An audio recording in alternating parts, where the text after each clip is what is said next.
지금 현재에 대해서 정확하게 판단하는 것이 더 중요하다라고 연준에서도 생각하고 있기 때문에 다음 달에 알려줄게라고 얘기하는 거거든요. 그런 상황에서 내가 6개월 후에 뭐가 된다라고 이야기하는 거는 굉장한 오만이죠. 우선은 지수에 투자하는 게 제일 맞다.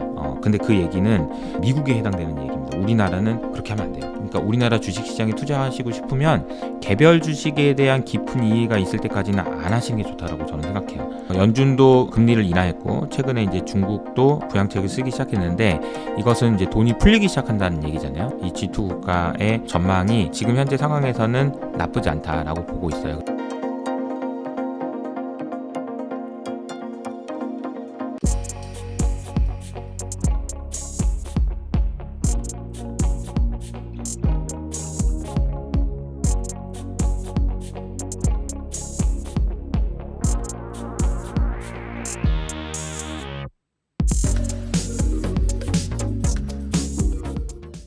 안녕하세요. 인터뷰 진행을 맡은 카프카입니다. 오늘은 이효석 대표님 모시고 주식시장에 대한 이야기 나누어 보도록 하겠습니다. 대표님 안녕하세요. 네, 안녕하세요. 네, 간단하게 인사 부탁드립니다. 네, 저는 HS 아카데미 회사의 대표를 맡고 있는 이효석이라고 합니다. 원래 이제 이효석 아카데미라는 유튜브 채널을 운영하고 있고요. 그리고 과거에는 제가 펀드 매니저도 하고 애널리스트도 하다가 어떻게 하다 보니까 이제 유튜브의 길을 겪고 있는. 네. 그렇습니다. 네. 최근 주식시장은 좀 분위기가 어떤가요? 주목할 만한 이슈가 있을까요? 미국은 오늘 아침 기준으로 또 사상 최고치를 기록했고요. 벌써 올해만 한 50번 가까이 사상 최고치예요. 그러니까 아침에 일어나면 사상 최고치라는 거죠.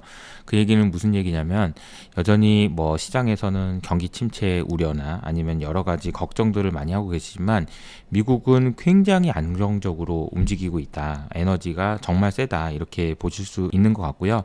그렇다 보니까 사실은 얼마 전까지만 해도 있었던 미국이 경기 침체에 빠질 거다. 곧 이런 이야기들이 많았지만 그런 이야기들은 쏙 들어가는 상황이죠. 그래서 여러 가지 우려들이 지금 해소되면서 올라가고 있는 상황이라고 보시면 되겠습니다. 그럼에도 불구하고 경기 침체에 대한 우려는 이렇게 꾸준히 있는 것 같은데요. 어떻게 보세요? 경기 침체. 네, 경기 침체라는 말의 반대말은 경기 확장이겠죠. 네. 그러면 이제 미국에 굉장히 좀 유명한 격언이 있어요. 경기 확장이라는 거는 오래됐다고 죽지 않는다. 이런 표현이 있습니다. 나이가 들었다고 해가지고 경제 확장이 죽는 게 아니다. 그럼 언제 죽냐? 연준에 의해서 죽임을 당할 뿐이다. 이런 이제 표현이 있거든요. 그 말이 무슨 말이냐면요. 경제가 계속해서 너무 좋으니까 아니야 언젠가는 안 좋아질 거야 라고 많은 분들이 생각하시는데 그런 접근 방식보다는 혹시 연준이 실수를 하게 되면 다시 말하면은 과잉 긴축을 하게 되면은 경제가 경기 침체에 빠질 수 있으나 그렇지 않는 경우에는 경기 침체 가능성이 크지 않다라고 하는 이야기거든요. 그래서 연준이 어떤 식으로 대응을 하느냐 이 부분이 상당히 좀 중요하다라고 보시면 되겠습니다. 근데 얼마 전에 이제 연준에서 50bp 인하를 했잖아요. 그러니까 9월 50bp 인하 이 부분에 대해서 많은 분들이 해석을 이거는 경기 침체 확정이다. 이거는 그런 이야기를 하셨고 그리고 예를 들어서 실업률이 4.3%까지 올랐다. 이것도 이제 뭐 샵룰이니 뭐니 해가지고 경기 침체 아주 강한 경기 침체의 징조다. 이렇게 이제 이야기를 하셨는데요. 실업률은 4.1%까지 다시 낮아졌고요. 얼마 전에 발표되는 백악관에서 발표한 데이터들을 보면은 우리가 흔히 미국 경제가 경기 침체에 빠졌네 여부를 판단할 때 두 분기 연속으로 GDP가 마이너스 성장을 하게 되면 이거는 경기 침체다라고 얘기하거든요. 그런데 많은 분들이 걱정하셨던 게 이거예요. 경제를 측정하는 방법은 두 가지가 있는데요. 첫 번째로는 얼마나 많이 생산했느냐. 생산한 것의 가치를 이제 다 계산한 것을 GDP라고 한다면은 그 생산한 것을 통해서 얻어낸 소득들이 있을 거 아니에요. 그러면 개인들의 입장에서 혹은 기업들의 입장에서의 소득을 기준으로 계산한 게 있습니다. 이거를 우리는 GDP라고 하고 이걸 GDI라고 하거든요. 근데 이게 GDP는 이렇게 올랐는데 GDI는 굉장히 낮은 수준으로 머물러 있다 보니까 경기 침체를 주장하시는 많은 분들이 거 봐라 이거 GDI가 맞다 GDP가 내려올 거다라고 얘기했는데요. 백악관에서 이제 공식적으로 발표를 했죠. GDI 잘못 계산했다 미안한데 이거 올라가야 된다 이렇게 얘기하면서 그 경기 침체 우려를 하는 많은 숫자들이 지금 아니다 라는 쪽으로 이제 이야기가 나오고 있는 상황입니다. 물론 나중에 이제 미국에서 지표가 올려놓은 거 다시 잘못 계산했다. 미안하다. GDP가 내려온 거다. 라고 하는 상황이면은 모르겠지만 지금 현재 상황에서는 경기 침체를 걱정해야 되는 상황은 좀 아닌 것 같고요. 우리가 궁금한 건 이제 미래잖아요. 지금까지는 아니야. 오케이. 알았어. 근데 앞으로 경기 침체가 올 수도 있는 거잖아요. 그 올 수도 있다라는 것을 판단하는 기준으로 연준의 금리 인하를 많은 분들이 고민하셨던 거죠. 연준이 금리 인하를 하는데 특히나 50bp 인하를 한다라는 것은 이것은 경기 침체 가능성이 매우 높다라는 걸 시사한다. 이건 왜 그런다고 이제 시장에 해석할까요? 이거예요. 그냥 간단히 얘기하면 이런 겁니다.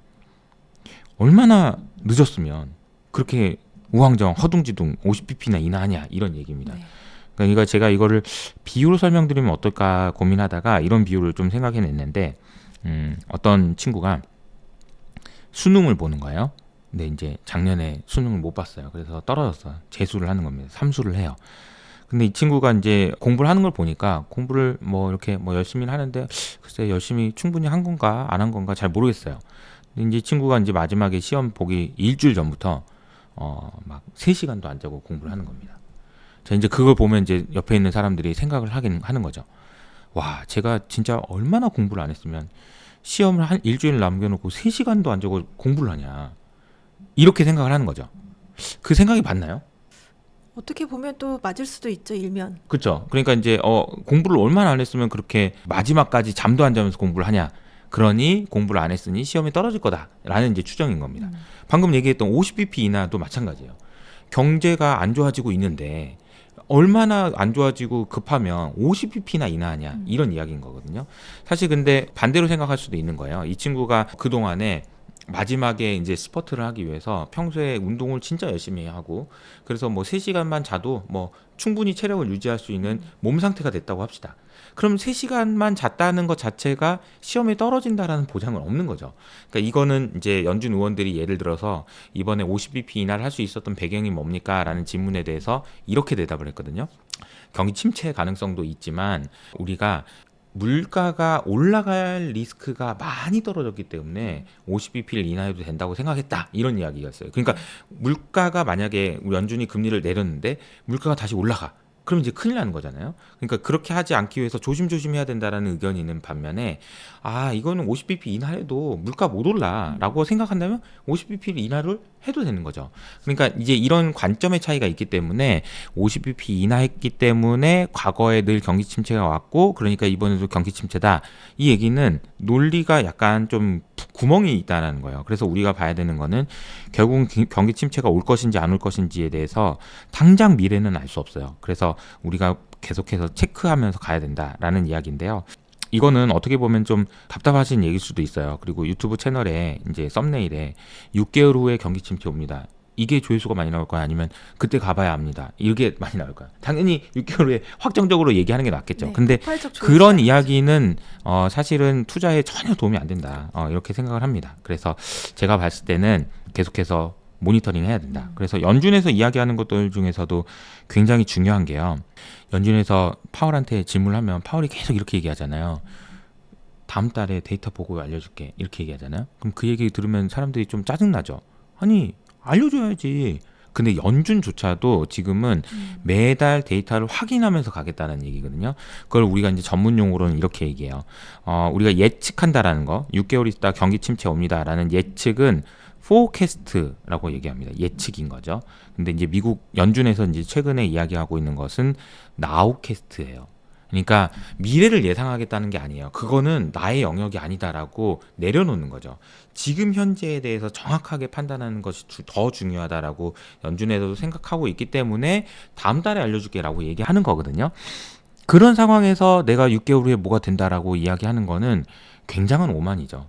그거는 투자자로서 갖추면 안 되는 그런 태도라고 생각하고요. 경기 침체에 대해서는 올 가능성이 있다라는 건 염두에 두시더라도 아까 제가 말씀드렸던 것처럼 지금은 그럴 가능성이 많이 낮아져 있는 상태니까 그걸 감안해서 투자를 하시면 좋겠다. 이렇게 정리하겠습니다. 그럼 말씀하신 것처럼 그 경기 침체의 가능성이 주식시장에는 어떤 영향을 줄까요? 경기 침체가 온다, 경기 침체가 안 온다 이 부분은요 제가 이렇게 설명드리고 싶어요. 경제가 좋으면 주가가 좋나요? 경제가 안 좋아야 주가가 좋나요? 주가라는 건 어차피 기업의 이익이니까 기업의 이익이 올라간다라고 측면에 보면 경제가 좋아야 될 것 같은데 경제가 안 좋아야 주가가 좋다는 얘기도 되게 많이 들어보시지 않았어요? 네. 제가 거의 한 15년째 들어본 것 같아요. 그 얘기를. 정확하게 2008년 이후로 그런 얘기가 들립니다. 그때부터 나왔던 얘기가 연준 푸시라는 단어인데 이게 무슨 얘기냐면은 경제가 안 좋아? 그럼 연준이 돈을 풀 거니까 주가가 좋을 거야. 이 얘기예요. 자, 그러면은 이렇게 한번 생각해 보죠. 아, 그럴 수 있어요. 뭐 하루 이틀은 그럴 수 있죠. 근데 이게 10년, 15년이 누적되면 어떻게 됐을까요? 경제는 안 좋아야 주가가 좋아요. 경제가 안 좋아야 주가가 좋아요. 이게 15년 누적되면 어떻게 돼? 경제는요 이렇게 올라왔는데 주가는 이렇게 올라간 거죠. 네. 이게 괴리가 너무너무 크게 벌어져서 지금은 사실은 이건 뭐 얘기하는 게 의미가 없을 정도예요. 그러니까 경제가 안 좋다? 그래도 주가가 좋다는데 뭘. 근데 이제 경기 침체는 왜 다른 의미냐면 경기 침체가 되면 주식을 팔아야 될 이유가 생기기 때문입니다. 미국 사람들은 소비를 해야 되는데 소비를 하기 위해서 소득이 있어야 되는 거죠. 근데 소득이 끊기는 거죠. 실업률이 올라가고 해고율이 올라가게 되면은 그 얘기는 결국 이제 사람들이 소득이 없어진다는 얘기이기 때문에 이거는 내가 주가가 빠질 것 같아서 주식을 좀 팔아야겠어가 아니고 나는 먹고 살려고 주식을 팔아야 돼. 이런 식으로 되기 때문에 경기 침체 자체는 주식시장이 상당히 안 좋은 영향을 준다라고 보시는 게 맞는 것 같아요. 그렇기 때문에 많은 분들이 경기 침체에 대한 우려를 하고 있는 건데 경기 침체가 아니고 경제 둔화, 그래서 이제 연착륙 이렇게 되면은 오히려 주식시장에는 긍정적이다라고 보시는 게 맞는 것 같아요. 그럼 지금과 같은 상황에서는 개인 투자자들은 어떻게 대응을 하면 좋을까요? 네, 개인 투자자들은 그냥 편안한 투자를 하시는 게 가장 좋죠. 네. 그러니까 저는 이제 투자를 하는 방법이 여러 가지 방법이 있다고 생각해요. 예를 들어서 이제 주식을 투자하기 전에 예금을 하셨던 분이라고 생각해 볼까요? 자, 예금만 하던 분이었는데 옆에 있는 사람이 누가 어떤 주식 사가지고 돈을 벌었대요. 그래서 엉덩이가 들썩들썩 하는 거죠. 그리고 나서 바로 어떤 주식을 삽니다. 안 망한다며 그 주식은 삼성전자를 사요. 이거는 마치 어린아이가 걷지도 못하고 이렇게 앵앵하고 있다 기어다니고 있다가 갑자기 달리는 거랑 비슷한 거예요. 아니 예금을 하던 사람은 어떻게 삼성전자 개별 주식을 삽니까? 이거는 그 중간에 너무 크게 뛰어도 크게 뛰었다라고 생각을 하고요. 그래서 제 생각에는 여러분들이 이제 투자를 하실 때 쉬운 것부터 하는 게 좋은 거예요. 예금보다 조금 어려운 거. 그 다음에 또 조금 어려운 거. 그렇게 하다 보면 나 이것만 하는 거는 좀 더 재미가 없어서 나는 개별 주식도 한번 투자를 해보고 싶어. 이런 식으로 접근해야지. 잠깐만, 예금을 하던 사람이 갑자기, 야, 뭐 사? 이거는 갑자기 그냥 기어가다가 뛰어가는 거랑 똑같다는 거죠. 그래서 제가 생각할 때는 우선은 지수에 투자하는 게 제일 맞다. 근데 그 얘기는 미국에 해당되는 얘기입니다. 우리나라는 그렇게 하면 안 돼요. 그러니까 우리나라 주식시장에 투자하시고 싶으면 개별 주식에 대한 깊은 이해가 있을 때까지는 안 하시는 게 좋다라고 저는 생각해요. 그리고 미국 주식 처음에 시작은 미국 주식 ETF부터 시작하셔야 된다고 생각하고요. 나스닥 ETF, S&P ETF, 배당주는 ETF 뭐 이런 식으로 투자를 하시고 그것보다 조금 더 수익률을 더 높게 하고 싶다라고 하면은 섹터 ETF 뭐 이렇게 뭐 최근에 이제 저도 관심을 많이 갖고 있는 유틸리티라든지 아니면 반도체라든지 이런 식으로 어떤 섹터에 대한 ETF로 들어가고 그 다음에 이제 개별 주식을 투자하시는 거지 시작하자마자 갑자기 삼성전자 안 망하잖아. 그럼 나 살래. 이거는 정말 안 좋은 그런 선택이다라고 생각을 합니다. 그렇다면 원래 이렇게 주식을 하고 계시던 분들은 지금 같은 상황에서는 공격적인 투자를 하시는 게 맞을까요? 조금 더 안정적인 투자를 하시는 게 맞을까요? 글쎄요. 둘 다 하시는 게 맞다고 생각하고요. 비중으로 따진다면은 미국 주식에 대해서는 계속 긍정적으로 보시는 게 맞는 것 같고요. 강세장이 끝나기 전까지는 우리가 거기서 내려올 생각을 하기보다는 최대한 수익을 극대화하는 쪽으로 고민하는 게 맞다라고 생각해요. 그리고 뒤에 이제 우리나라 주식시장에 대한 이야기도 하겠지만 우리나라 주식시장에 대해서는 정말 잘 아는 주식이 아니면 되도록이면 좀 피하는 게 맞다라고 생각을 합니다.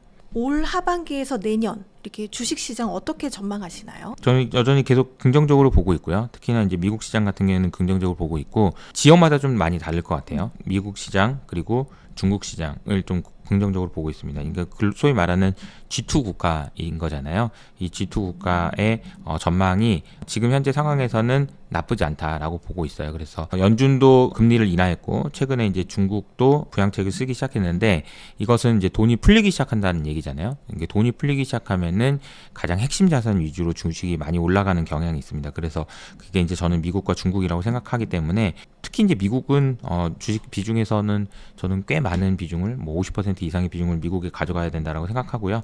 중국에 대한 비중도 저는 원래는 중국에 대해서는 굉장히 보수적으로 봤었는데 최근에 정책의 변화가 성공할 가능성에 대해서 대비한다라는 측면에서는 중국에 대한 비중도 가져가야 된다라고 생각하고 있습니다. 한국 비중을 가장 낮게 가져갈 필요가 있다. 네, 그렇게 생각합니다.